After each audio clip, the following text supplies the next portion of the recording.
Ladies and gentlemen, welcome back to the channel. Welcome back to a weird day on Wall Street. It is a mixed bag out there. If you're looking at the headline S&P, it's not a bad day, but a lot of growth stocks are getting pretty hurt today. I mean, just look at your portfolio. There's probably quite a few stocks that are down a lot. I will explain why that is here in this video. We did get a speech from Fed Jerome Powell. I will share the headlines with you. Most importantly, though, Walmart reported earnings, and there was some good things and some bad things.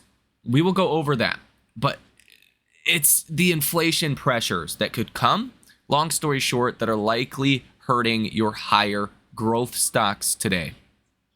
That's important. Now, we did get some data today, initial jobless claims, retail sales, and PPI, in which that was, pretty good across the board in terms of the economy and the consumer. So we have a lot of work to do. Ladies and gentlemen, hit that like button and subscribe to the channel if you have not done so already. Let's get started. Oh, and of course, we will discuss Tesla stock. Tesla is down close to 3% today.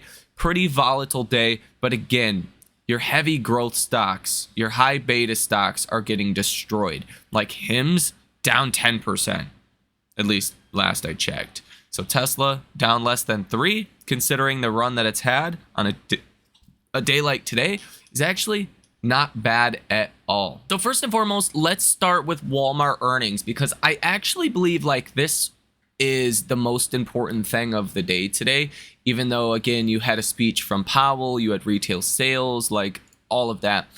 Walmart is the bellwether of the economy. Walmart is the economy, okay? And what they have to say here is very important. Walmart CFO says price hikes from tariffs could start later this month as retailer beats on earnings. It's really the commentary that is important. I give a crap less about what the earnings are or any of that. In an interview with CNBC, Chief Financial Officer John David Rainey said tariffs are still too high, even with the recently announced agreement to lower duties on imports from China to 30% for 90 days. Quote, he says, "We're wired for everyday low prices, but the magnitude of these increases is more than any retailer can absorb," he said. "It's more than any supplier can absorb. And so I'm concerned that the consumer is going to start seeing higher prices. You'll begin to see that, likely towards the tail end of this month, and then certainly much more in June." Walmart said it expects net sales to increase 3.5% to 4.5% for the fiscal second quarter, but declined to provide guidance for earnings per share or operating income growth because of fluctuating U.S. tariff policies. Okay, goes over the earnings there, blah, blah, blah. Doesn't really matter. Comparable sales jumped 4.5% for Walmart and 6.7% for Sam's Club, excluding fuel. So the numbers themselves were good. It says here, Walmart is often seen as a barometer for the health of the U.S. consumer because of its thousands of stores and large customer base that cuts across age, income, and region. Rainey told CNBC that Walmart has not seen a noticeable shift in consumer behavior from previous quarters. Boom. That is massive. Okay, let me repeat that. Rainey told CNBC that Walmart has not seen a noticeable shift in consumer behavior from previous quarters. Quote, they're discerning, they're mindful, they're maybe a little concerned about possible looming price increases, but their behaviors largely have not changed. They're still looking for value, he said. Sales in the quarter were a little choppy, Rainey said. He said results in February fell below the company's expectations. March results came in closer to what Walmart expected, and then April was a lot stronger. So far, he said, May feels a lot more like April with sales patterns. So things are actually accelerating a bit from April and now into May. Okay, that is a good sign because so much of this economy is, dependent on people spending money. Okay, this is huge news. Okay. And I think, again, if Walmart had bad things to say about the consumer, like, that's a big red flag.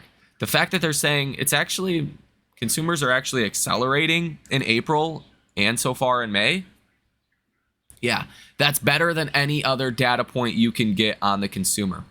Now, In an interview with CNBC on Thursday, Rainey said the company is working with vendors to try to keep prices down, but he added that this is a little unprecedented in terms of the speed and magnitude in which the price increases are coming. Still, he said Walmart plans to play offense by keeping its price gaps below competitors. He said the company will absorb some of the higher prices from tariffs and expects suppliers will too.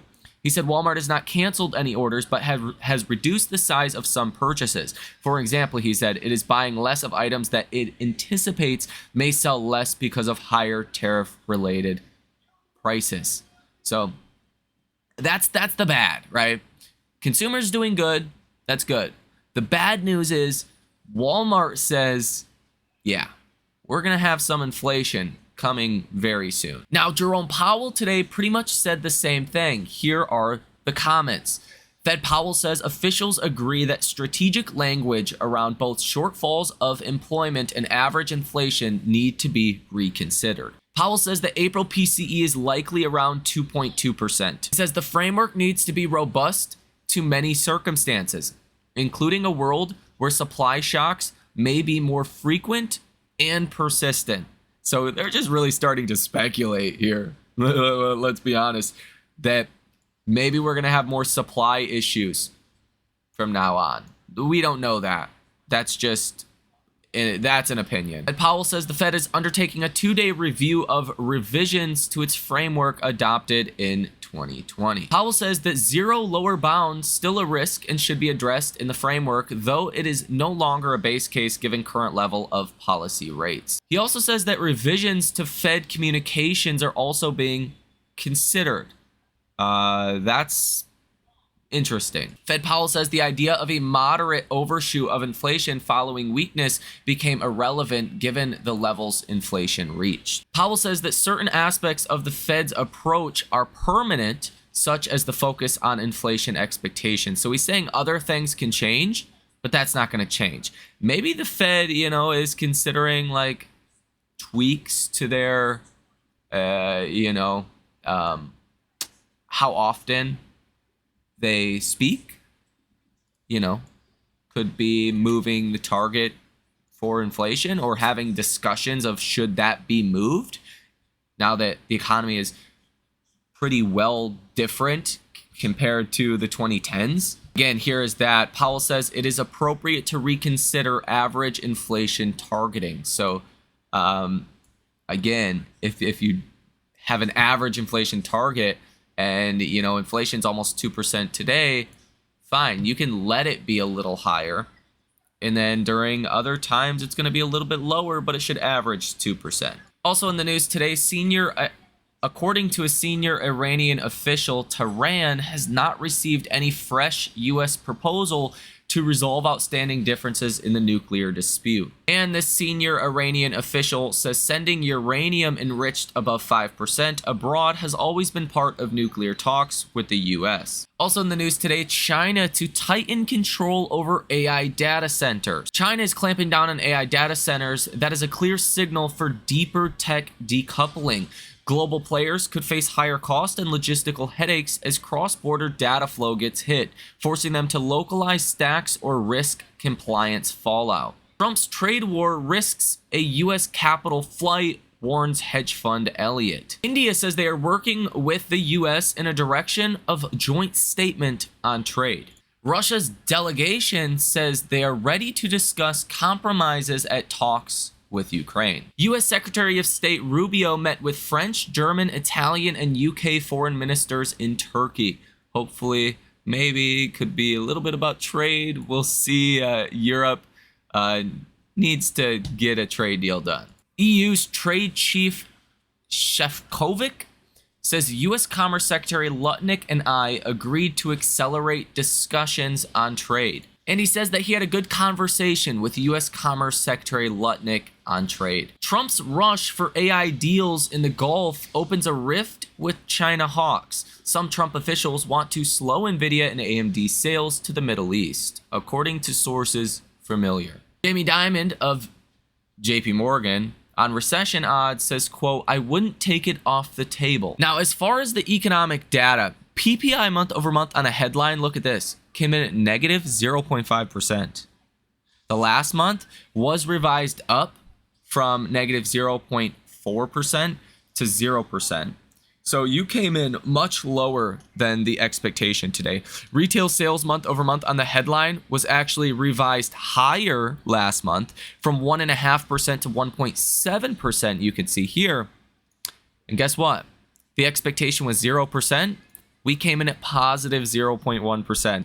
That is reaffirming the consumer continues to spend. That is reaffirming we are not in a recession. And people are likely overplaying the damage that is done in the economy. We'll see what happens with inflation. You know, I think the consumer, again, like Walmart said, they're looking for deals. You're not going to be able to pass on a lot of costs to the consumer. I don't even know if it will actually get picked up in the CPI data because the way it's calculated. You may not see much of a rise in CPI at all. But again, time will tell. Initial jobless claims today came in line with expectations at 229,000. That was literally the expectation, and the same as last week. So not, you know, that's still kind of high, but not a problem, I would say. New York Empire State Manufacturing Index came in at negative 9.2, actually better than the estimated negative 10. Philadelphia Fed Manufacturing Index came in at negative 4.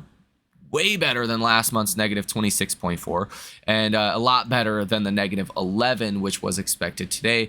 Retail sales control group month over month came in at negative 0.2%. That's a little bit worse than the estimated 0.3% positive. And retail sales excluding autos month over month came in at 0.1%, worse than the estimated 0.3%.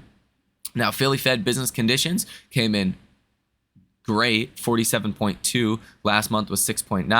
CapEx index came in at 27, way better than 2. That was the last month's number. Employment came in at 16.5. Last month it was at 0.2. New orders came in at 7.5. Last month it was negative 34.2.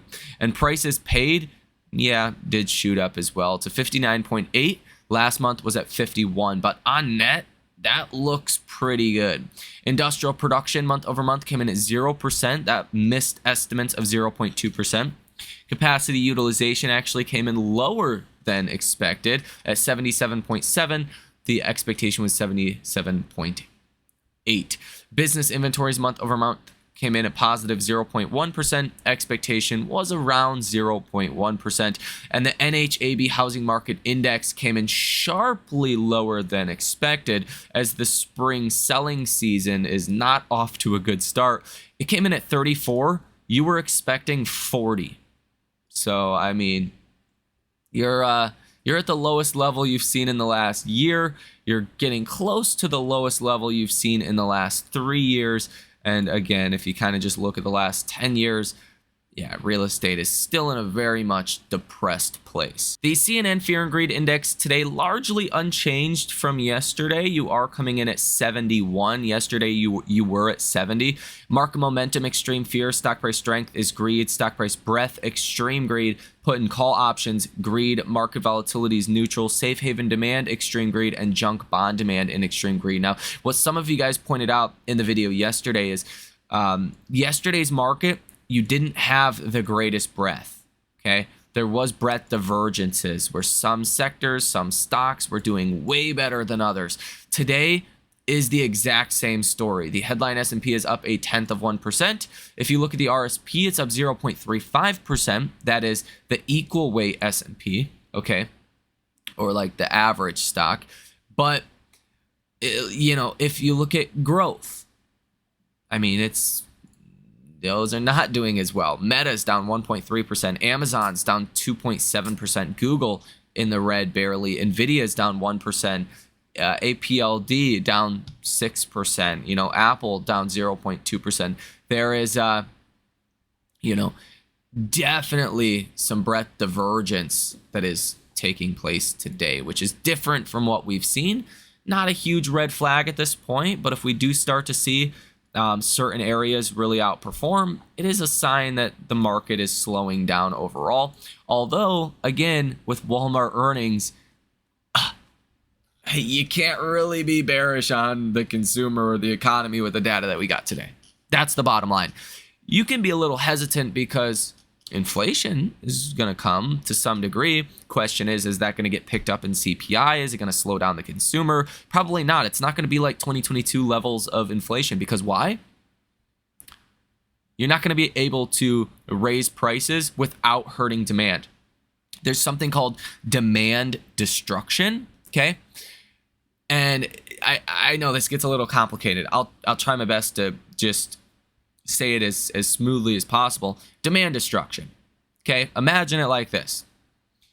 You work. Let's say you get paid $10 an hour. Cool. You get $300 every week. Great. Your pay is not changing. Imagine it like that. People's pay right now, yeah, sure, it's like average. It's going up a little bit here and there. It's not like 2022 where everyone's getting a raise again, okay? So imagine that burrito that you love from your local restaurant that's $10. Great. You buy it. Imagine next week it's $15, but you didn't get a raise on your check. You may still buy it, but you may not buy it as often. Imagine if that burrito goes to $20. Again, you may buy it, but you're not going to be going nearly as often as you would if it was $10 or $15, okay? That's kind of the point that I'm making. People are not getting raises like crazy right now. They're not getting stimulus checks right now. So companies cannot largely just increase prices. You will get demand destruction as prices go up. And businesses will lose on net when they raise prices. That's the fact of the matter. You may get a lot of shrinkflation, where the products that you're actually buying you're buying less for the same price. That is definitely possible. And that's something more or less I would be expecting from this. And look at that. We do have a new AI investor sentiment survey. That is what I'm talking about here. We're back to something a little more normal, but again, far from, normal, if you will, or bullish.